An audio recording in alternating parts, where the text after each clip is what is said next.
Hi, thank you all for joining us today. I'm so excited. We have Awesome Mary and Amy Tabor. And so we've got two experts in the house. We've got an expert advocate with Awesome Mary and everything she does for the community of people with disabilities. And we've got an expert in human rights with Amy Tabor and everything she does in the community. So Ms. Tabor is actually the executive director of NAQ.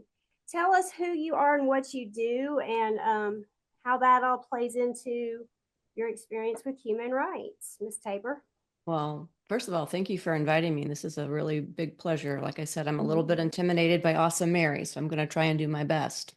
I started working in the field as a new college grad, not really having much direction at all of what I wanted to do. And I started working in a group home for people with autism. And then I became this big fancy thing, which was called a Q, now called a QIDP. And then I became an administrator, consultant. I've done a little bit of everything. But one of the things that kept coming back was the ability for organizations to really do a much better job helping people's rights be protected and maximized, right? I was asked to become the Human Rights Committee chairperson, actually.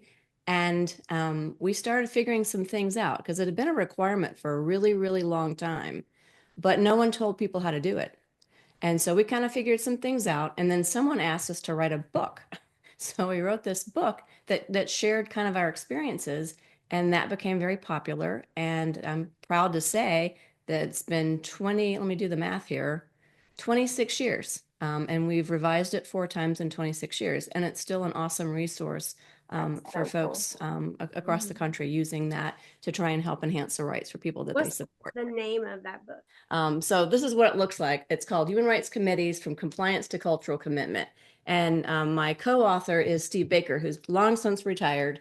But that's a copy of the book, at least. Okay. Okay.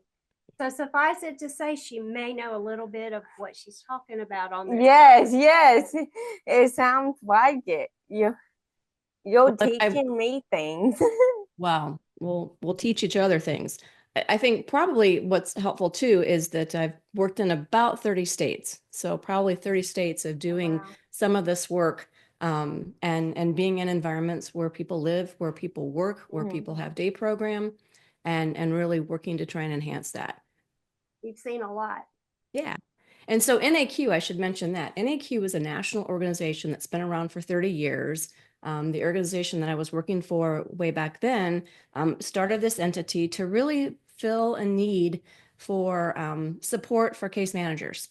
So they might be called case managers, they might be called QIDPs, QDP, all the alphabet soup, support coordinators, support brokers. They've got lots of different names. But what we recognized was that there just wasn't the resources for folks and the support. So that's the organization's been around for over 30 years. And we do a national conference. We have a 80-hour curriculum. We do webinars, kind of like this. We celebrate the DDP National Honor Day, which is July 15th every year. And then we also, develop resources for folks. So I'm a little busy. Yeah, that is a lot indeed, for sure. Well, we're going to do well with your time and everybody else's, I hope, and kind of pick your brain and have this opportunity to ask a few questions. And Mary's got them all lined up here. So all right, I'm ready. Ask away. Yes, right. We will. Take a back seat. Will you tell us a little bit more about yourself? Like personal stuff. Let's see. I've been married for 42 years. I have 3 children and 3 grandchildren and 1 cat. I live in Fairhope, Alabama, which is, for those who don't know, is near the coast. I'm a native Alabamian. Sometimes people don't hear my Southern accent because I lived in other places as well, but I'm very proud of being of our wonderful state. My brother's the same way. He travels around the world, so he's from Alabama, but there you go. Accent doesn't, people can't tell. There you go. Can you you help us understand the difference by definition of human rights and the difference of civil rights. So I think an easy way to think about the difference between human rights and civil rights is really that human rights are something that belong to everyone who's a living being, right? I mean, that's something that's, again, universal, human rights. Whereas civil rights are really tied to the society in which you live. So if you live in different societies, they're going to recognize different things in different ways. Yeah, That's the easiest way, I think, to understand it. yeah, that's so helpful to define the difference. Yeah. Why is it so important that we all know what our human and civil rights are? Well, I mean, I think it's kind of basic in that when you know what your rights are, you know when they're being violated, right? Mm-hmm. And then it gives us an opportunity to make sure that we're living our best possible life. And when those, potentially things that violate our rights come up, that we know what to do. I mean, that's hugely important. I mean, I guess we'll talk about that in a few minutes. Um, does that make sense? Yes, Okay. that human rights, we can do anything that's Right. up to our minds. Right. And that it's not Mhm. different for people with disabilities versus Yes, people without yes, disabilities. ma'am. It's not. It's Right. the same. Absolutely.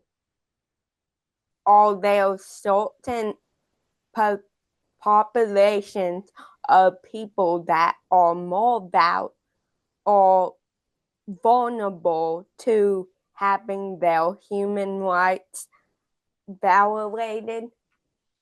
Well, Validated. right.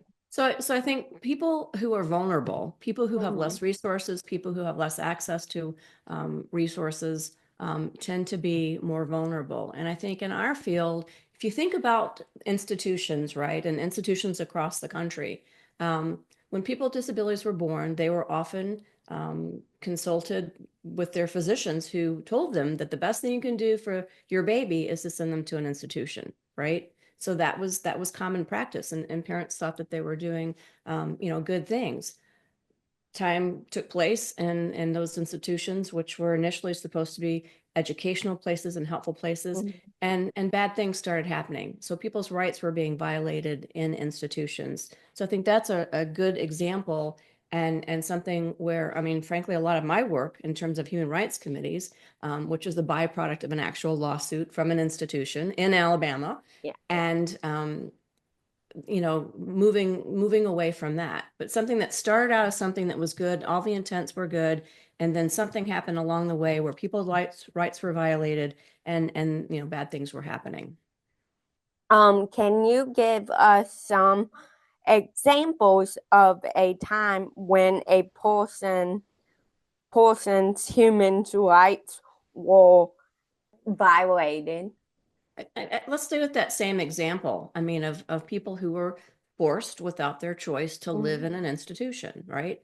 And people had very little say so what was going on in their life. They didn't choose what they were eating. They didn't choose clothing that they were wearing.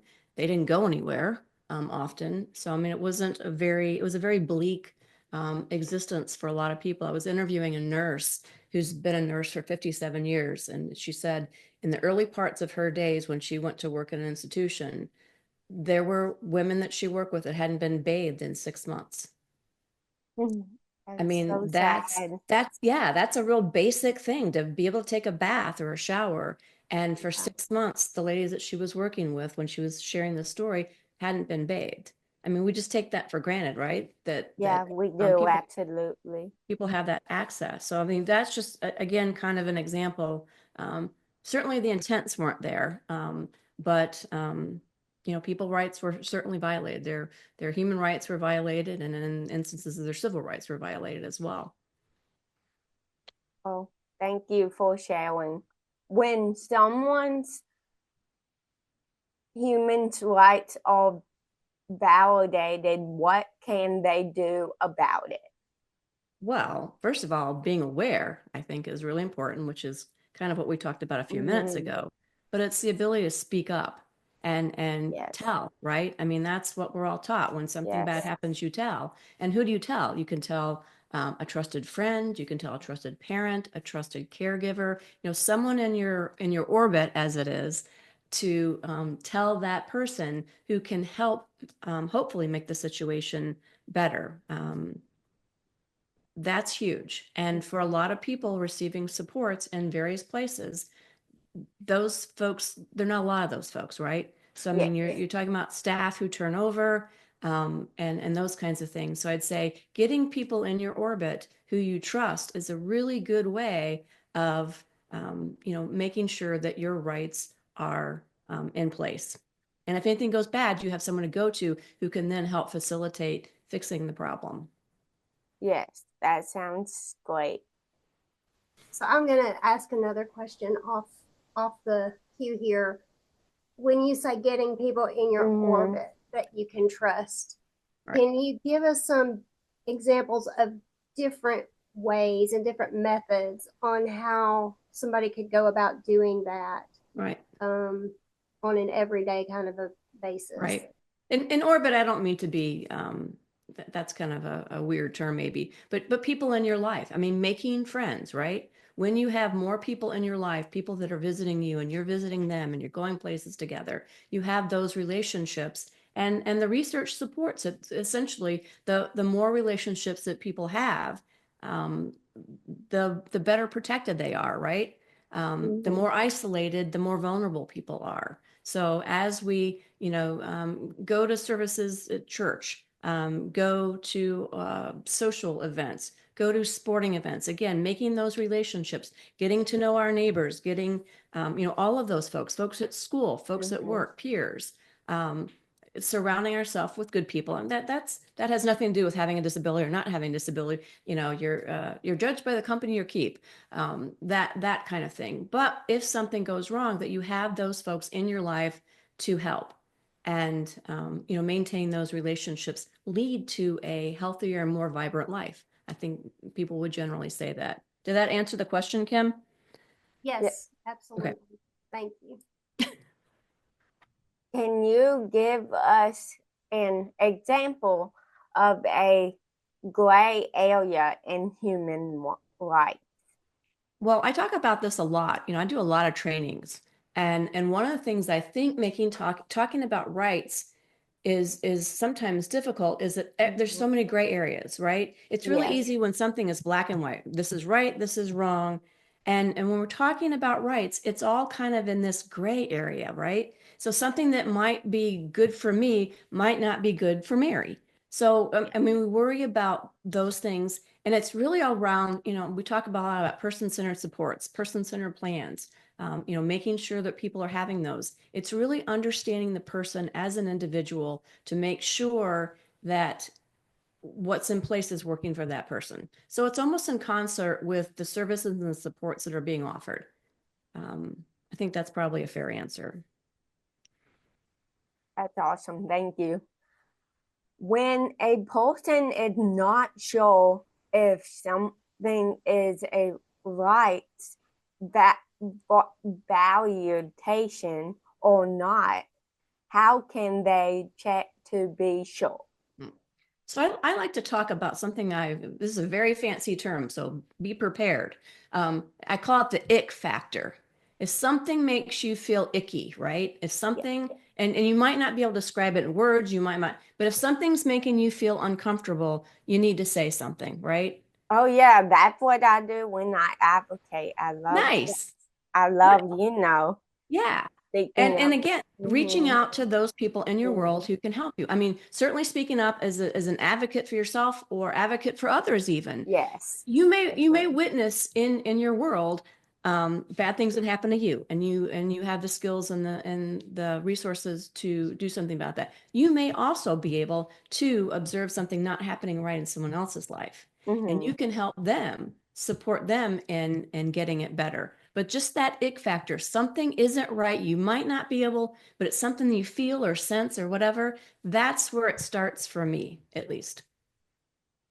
Yes, ma'am. Thank you. What advice do you have for professionals who work with people who all disabilities and use supports? Well, I like to say the first thing is you always trust what people tell you, right? If someone tells you something bad happened, you assume that what they're telling you is the truth, and then you go for it. And then your job then becomes, if you're, in the support system, we have a mandated reporter expectation, right? If someone reports to you as a paid professional, someone comes and tells me that somebody, was observed getting hurt or that they suspect something, it's my obligation as a paid professional to report that and use the system within the agency, within the state, that you've been trained on how to report that. So that's a very serious thing. And sometimes you don't necessarily know. Again, you may witness something or you may be told something. Those are kind of the two categories. So if you witness something, that's a little different. But if someone tells you, then you have to, put those things in motion to make sure, people are safe and have the freedoms that they're supposed to have. Thank you so much. How can people become more aware of ways to create access and equality in their community for people with disabilities? So I think you're more qualified to answer that question than I am. You're the one who's on, YouTube and talking about self-advocacy and getting people together and really in numbers. We learn things from each other, and then we can be of more of an influence. But self-advocacy is absolutely a first place to start in terms of that. Teaching people how to access those resources, teaching the skills and maybe the confidence. It might be that that I'm a shy person and I'm not confident in that. And I'm sure that's something that groups that you're affiliated with work on, to make those things happen in people's lives. What would you say? I mean, what do you think in terms of, let me ask the question. You answer the question. Yes, ma'am. Well, I think people can becoming aware just like advocacy and speaking up for their rights and about what they can do and what I like to say, what you can do, not what you can't do, because that's the main focus. What are your strengths about things? Nice. And again, add what I said before, that we're doing it for ourselves if we're in the field, and we can do it for others. So, and helping them learn those skills. You've got a lot of confidence and you have a lot of experience. There may be other people who aren't as confident and don't have as much experience. So really helping them and supporting them to become, more confident. I think that's an easy one. How can someone create or join a human rights committee? Now you're talking my game. This is where I do my thing. Having people with disabilities on the Human Rights Committee is absolutely imperative. So let me back up for a second and just talk about a second for what exactly a Human Rights Committee is. So agencies often have these committees called Human Rights Committees or something similar to that. And again, it's their job to make sure that people's rights are not violated and that people's rights are maximized, and that they have opportunities. And when there are restrictions, we talk about rights restriction, when someone's told they can't do something. Well, you can't just do that, right? You can't just willy-nilly tell people they can't do things. It has to go through this process. So the Human Rights Committee is part of this process. And what we try and do on Human Rights Committee is to get what we call outsiders. And outsiders are people from outside the agency, outside of services, who have no conflicts of interest. Because if they're in the agency, then they already know kind of the barriers and things like that. And we want some people who work within the organization, but we really want the bulk of the people on this committee to be from outside of the organization. And absolutely, you have to have people with disabilities on it, because they know everything about their services, right? I mean, they live it, the whole lived experience thing. I can talk about what I've heard. I can talk about what I've seen, but I haven't had that same experience. So someone who's had those lived experiences can go and they share with that, and they share the insights of this committee, and the committee is much more effective when people with lived experience are on it. So we do some trainings. The state of Alabama actually did some really nice trainings, got some resources, there's some PowerPoints. It's not hard. I think people might be intimidated or think that it's like a hard thing to do. It isn't. It's going to a meeting and being confident and speaking up and offering an opinion. And again, on behalf of others. That's one of the main things is if you are interested in helping other people, that's a great committee. And they meet maybe once a month or once a quarter, depending on how large the organization is. And it's a meeting that might last 2 hours. And it's a really good way to spend some time, and you're doing something good on that committee. Thank you so much. That sounds so cool, and I love what you do. All parents on a committee. Parents are on committees, but it doesn't just have to be parents. It can be what I would call a relative, right? So someone who has a person with a disability in their family. So I like to talk about siblings, so a brother or sister, an aunt and uncle, something like that, where and it's that perspective. It's the familial, it's the family perspective of that you want on that. So you might have, for example, you have parents, you have people with lived experience, you might have some staff, you might have someone from the legal profession, you might have someone from the medical profession, you might have case managers. I mean, it's all of these people, and the idea is that you have such different experiences, and you come together, and you do it better when you're coming together with lots of different experiences. So I'm a huge advocate, obviously, of human rights committees and the value. That's awesome. Are any certain kind of organizations required to have a human rights committee? Right. There's some that are required federally, like something we call an ICF. But most agencies have some form of it. And again, it's a really good venue. It's a really good tool for the organizational youth. I like to say that it's the North Star, it's the North Star, because when you're busy doing all the things that you have to do during the day for an organization, you're, getting people fed, you're getting people from day program, you're getting, houses fixed and all of that.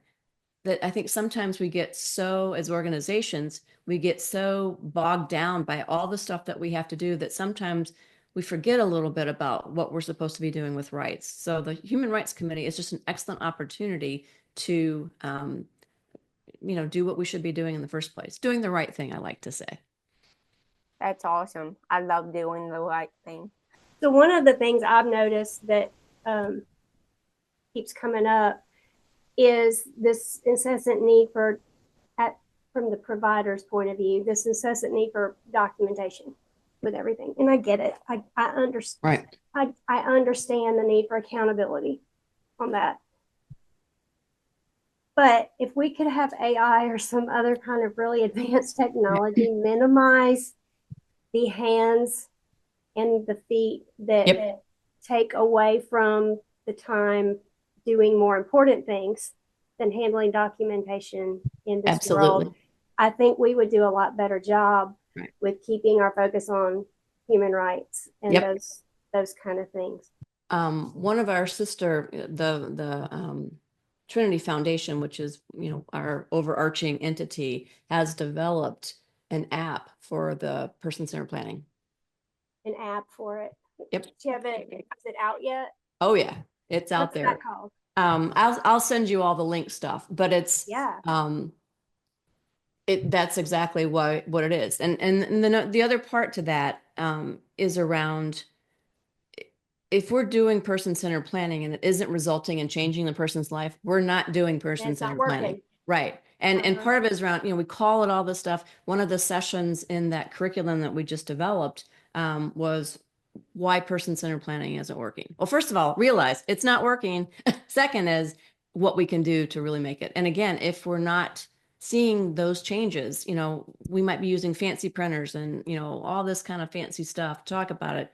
But if it isn't really, doing that, then we need to move on and do something different. So that's part of the genesis behind wanting an app. And Yeah. the thing is, the person can carry it around. It's on a Yes. small iPad or Okay. tablet. I guess it's not an Apple product. It's on a small, so they can carry it around. And this is what I'm doing, and it's all Well, I there. mean, we're all doing that already anyway, Yes, yes. I mean, right? it's a privilege thing, right? I mean, Uh-huh. you have a phone or you have a tablet or something like that.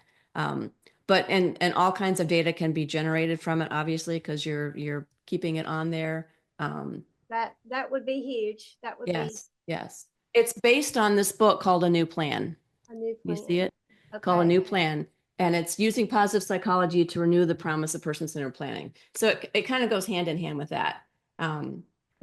This is, again, what we should be doing, and the app is how we can be doing it. Thank you so much. I appreciate you inviting me to do this. And anytime, just you've got my email address, you got my phone number, feel free to reach out. Thank you so much. All right. We'll see you later. Take Thanks, care. Kim. Have fun. Bye.